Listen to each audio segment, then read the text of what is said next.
I had been working 2 part-time jobs and living in my boss's basement. Money was tight, but I always had nights after work to look forward to.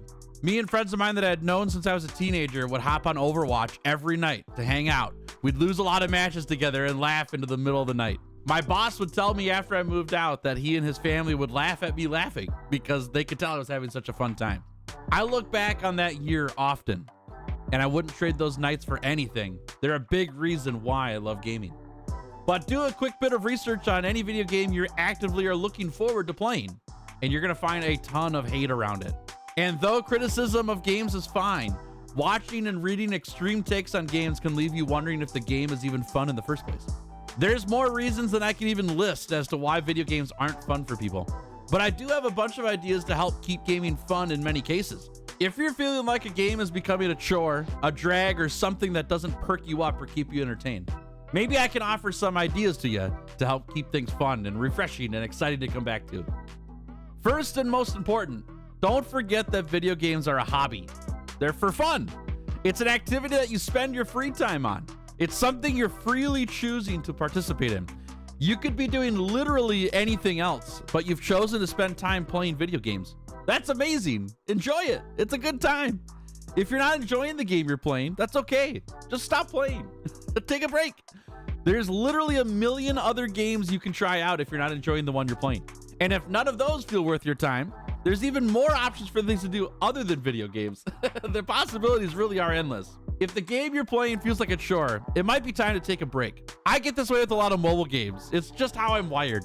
The daily logins and the time-sucking quests for in-game rewards are all chores for me. It's just busy work. I'm not a fan of it. And I'm at a point in my life where I don't need any more chores.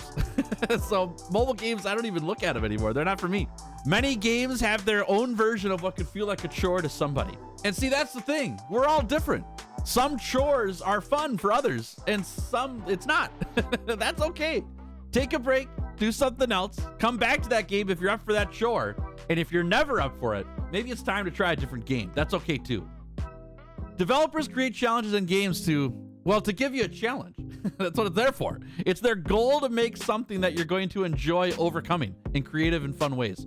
Games are meant to have challenges, and each game has their own bar to set on how difficult that challenge is going to be to overcome. When things get really tough in whatever game you're in, take a deep breath and remember that the devs want it to be challenging, because that's what makes things fun. If you can't overcome a challenge, look up some ideas and strategies from others. There's nothing wrong with that. But there's a balance here, and I'd invite you to keep that in mind. Learning how the game works and how to overcome challenges is what keeps me hooked on games. Watching guides, walkthroughs, and meta choices takes all the fun out of the game for me. It turns a game into a step-by-step press buttons in this order activity. I'd rather learn the game and find fun ways to succeed on the challenges in front of me, rather than have somebody else tell me exactly what to do. If you prefer guides and such though, that's fine. Everyone can play games how they want to. Remember, they're fun, they're hobbies. In my experience, video games become much less enjoyable when I go researching the fun out of a game. When I feel like there's only one way to do something, and I've done that one thing, it's no longer a challenge for me. It's no longer fun. It can be a challenge to be creative, to come up with solutions to problems, but don't feel the pressure to have to succeed the first time at everything you do. Failing is part of the journey, and overcoming failure is the best part of video games. Having somebody else keep you from failure sucks the fun out of games. Beating the game is usually the first goal I set in any game, but once the game is beat, what's next? Sometimes it's putting that game down and getting a new game. There's nothing wrong with that. But most times I don't have the finances to do that. And lots of times I want more time out of that game that I just beat. This is where it's time to get creative again and think through things that you'd like to try or experience in a game that you didn't do yet. Doing interesting challenges, setting my own additional rules, and trying completely different tactics from past tries in a game is what keeps games really fun for me. For example, I really like to learn new things. It's something that I enjoy a ton. So in my time with Monster Hunter World and Iceborne, I set up a challenge to play through the game 14 times, which is crazy. But 14 was a specific number. There's 14 weapons in Monster Hunter World and Iceborne, and I wanted to learn all of them. And so the 100-hour weapon challenge series that's on this channel exists because I wanted to learn all of the weapons. And I loved every minute of those challenges, seriously, because my goal was to learn throughout those runs, despite the challenges in front of me or the unskippable cutscenes along the way. And I've done things like this with so many games. Monster Hunter is not the only thing I do this with.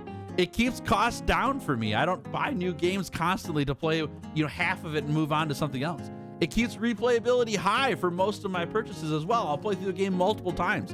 And I learn so much about what I'm playing by doing these things. And many times we can get stuck in what we know works, and that can get dry over time.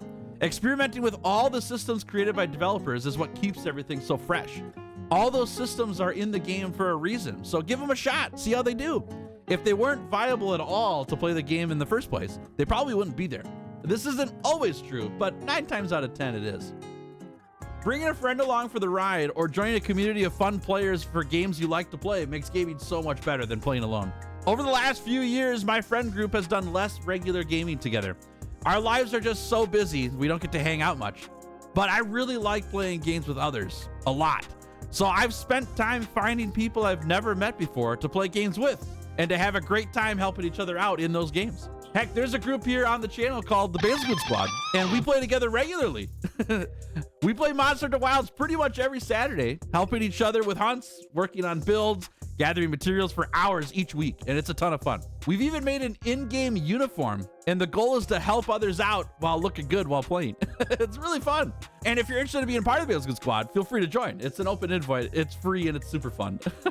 Regardless of what you're playing though, finding a community to play with that are a lot of fun and keep things easy going is a great place to hang out.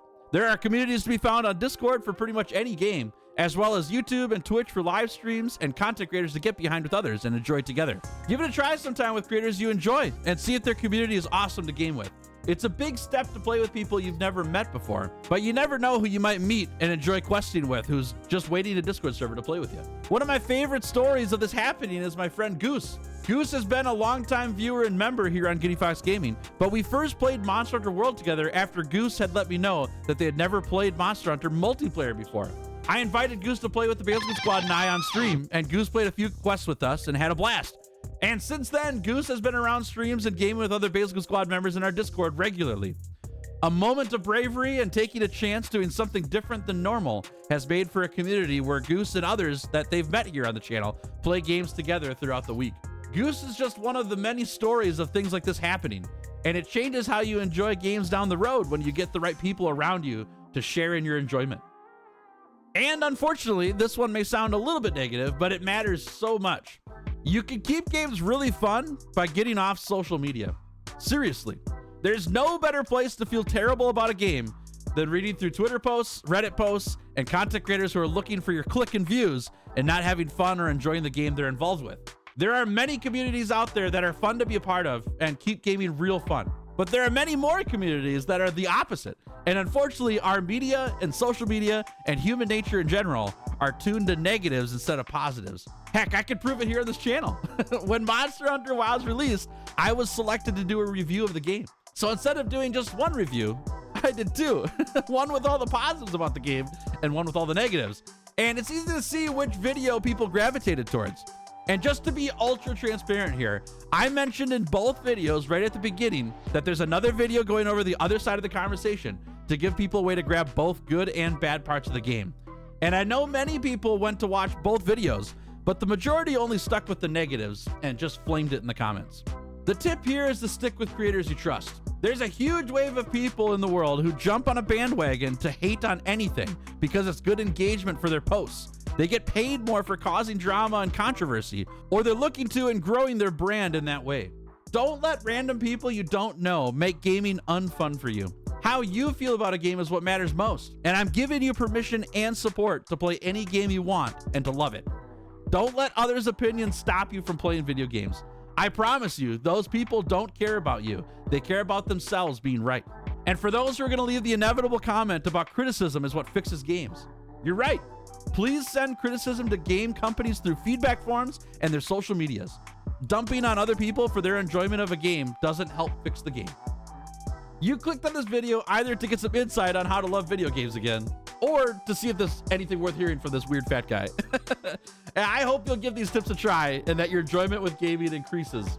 And if you have any tips of your own to share, put it in a comment down below so we can all keep gaming awesome.